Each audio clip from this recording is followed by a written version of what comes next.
Please subscribe, hit the like button, and let us know in the comments where you are watching from. My name is Elena. I was a devoted wife for 12 years, married to a man I believed loved me unconditionally. But love, I learned, can be quietly dismantled by whispers, forgeries, and a mother who refused to let her son belong to anyone else. The first crack appeared on a Tuesday morning, subtle as a shadow crossing sunlight.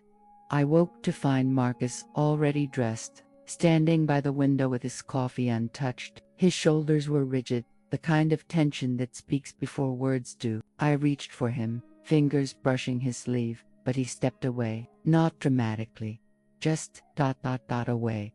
A half step that carved a canyon.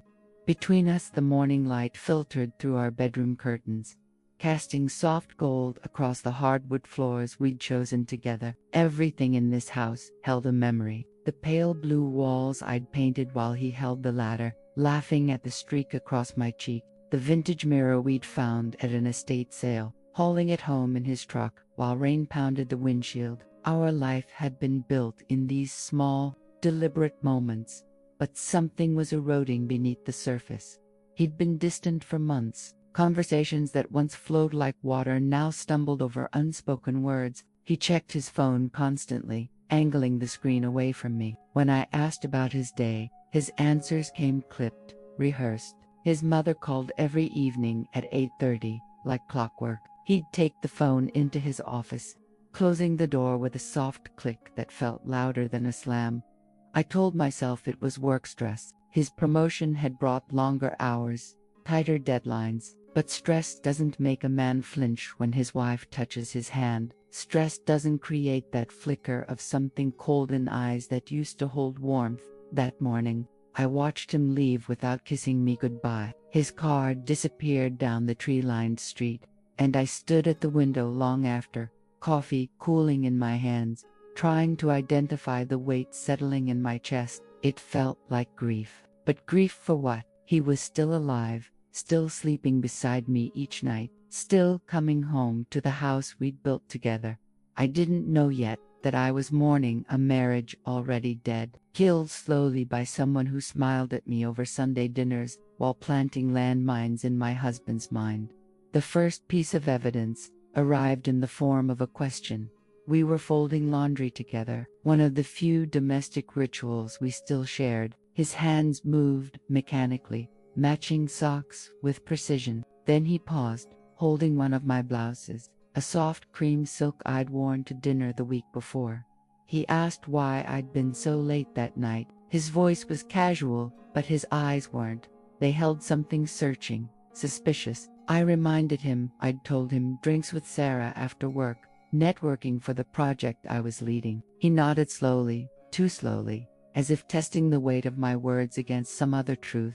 Later, I found a notepad in his office. I wasn't snooping, not really, just returning a book he'd borrowed. But the notepad was open on his desk, and my name was written at the top in his handwriting. Beneath it, a list, dates, times, question marks beside each one. December 3rd, 7:45 p.m., where January 18th, late again. My heart kicked against my ribs. Why was he tracking me? I began noticing other things. His mother's visits increased. She'd arrive unannounced with casseroles, staying for hours, her voice a low murmur behind closed doors with Marcus. When I entered the room, they'd stop talking. She'd smile at me, that thin-lipped smile that never reached her eyes, and ask how I was with a sweetness that tasted like poison. One evening, I heard her mention my name as I approached the kitchen. I stopped in the hallway, breath held. Her voice dripped with concern.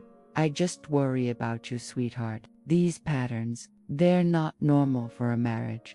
Patterns? What patterns? Marcus's responses were too quiet to hear, but when I entered, he looked at me differently, studying me, measuring me against some invisible standard.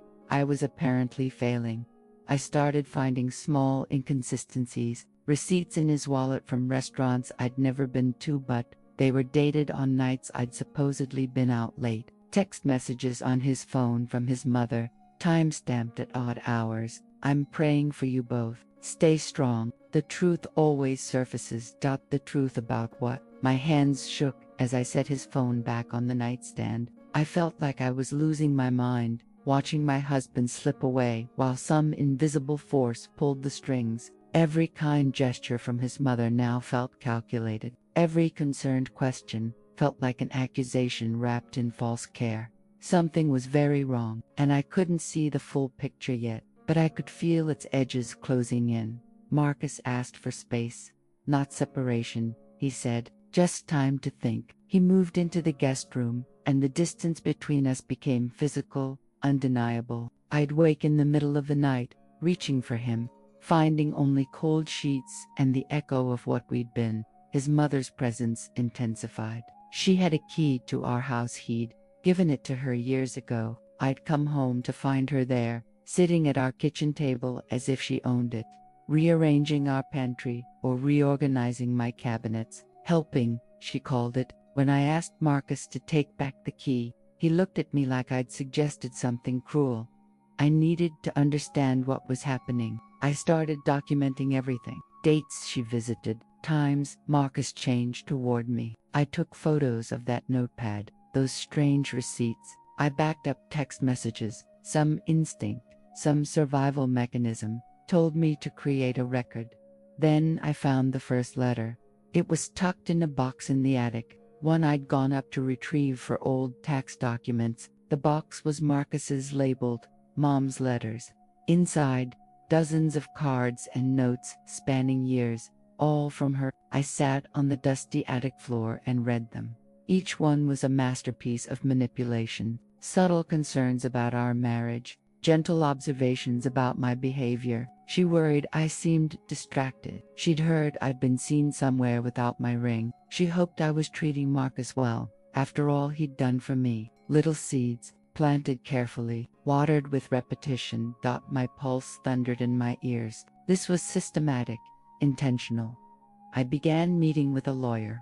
Quietly, I told no one, not even my closest friends, if this marriage was ending. If Marcus truly believed whatever lies had been fed to him, I needed to protect myself. The lawyer was a sharp-eyed woman named Patricia, who listened without judgment and took notes with mechanical efficiency. She asked if I had proof of manipulation. I showed her the letters. She raised an eyebrow. This is unusual, but not illegal. Do you have anything concrete? Not yet, but I would find it. Marcus died on a rainy Thursday in October. A heart attack. Sudden, devastating. He collapsed at work, and by the time I reached the hospital, he was gone. The world tilted sideways. Everything I'd been fighting for, every question I'd needed answered, evaporated in the face of permanent loss. His mother was already there when I arrived. She looked at me across his body with something that might have been triumph. Even in grief, I saw it. That flicker of satisfaction that she'd won some invisible war. The funeral was a blur. I moved through it mechanically, accepting condolences, listening to people share memories of a man I'd loved but apparently never fully known. His mother held court, the grieving matriarch, while I stood apart, a widow in name but treated like a stranger.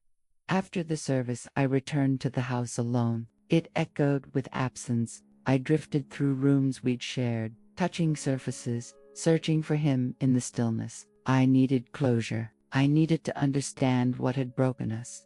I went back to the attic. This time, I opened every box. I searched with the desperation of someone who'd lost everything and had nothing left to lose. And there, in a locked file box hidden behind Christmas decorations, I found it. A folder, thick with papers, photos, documents jumbled. As I opened it, inside were forged bank statements showing withdrawals I'd never made, printed emails, supposedly from me, arranging meetings with someone named David, meetings that never happened, photos of me in public places, time-stamped and annotated to suggest affairs, receipts altered to show charges at hotels, an entirely fabricated narrative of infidelity, meticulously constructed over the years. And in her handwriting, notes tracking when she'd shown Marcus each piece. December showed him the hotel receipt. January gave him emails. Watch his reaction. He's starting to believe. The floor dropped out from under me. She'd destroyed my marriage with lies, methodical, calculated lies, and Marcus had believed every single one because they came from his mother, the woman he trusted most in the world. She'd poisoned him against me so thoroughly that even when I stood right in front of him, he couldn't see the truth.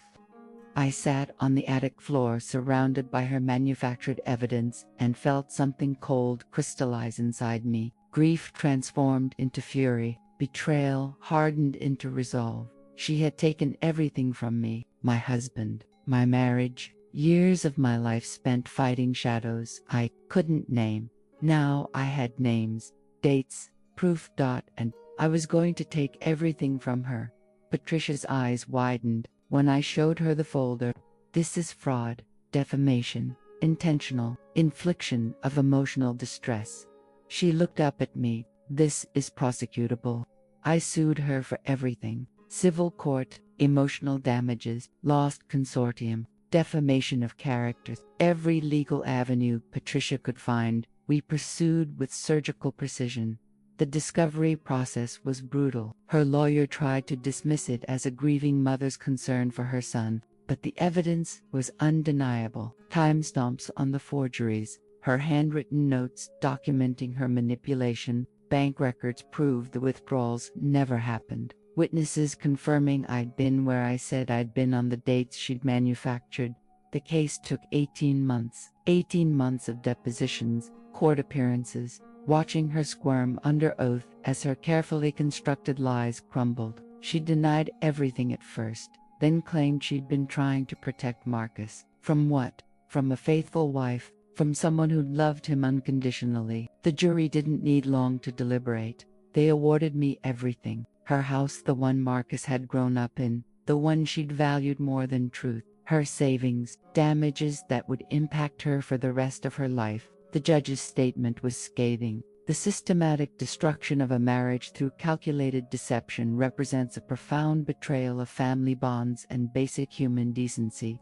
I watched her face as the verdict was read. No triumph this time, just the hollow realization that she'd destroyed her son's happiness and lost everything in the process. I sold her house, donated Marcus's portion of the settlement to a charity he'd loved, kept enough to rebuild my life, to start over in a new city where no one knew my story. I couldn't bring Marcus back, couldn't reclaim those lost years, but I could make sure she understood the cost of her choices. Sometimes at night I still reach for him, still woke, expecting to find him beside me. Grief doesn't disappear just because you've won a legal battle. But there's a difference now. I know the truth. I know I wasn't crazy. I wasn't imagining the erosion of my marriage. I was fighting an enemy who smiled while she wielded the knife. To anyone listening to this, anyone who feels like they're losing their mind in their own relationship, trust your instincts. Document everything. Manipulation thrives in shadows, but it can't survive the light of evidence and truth.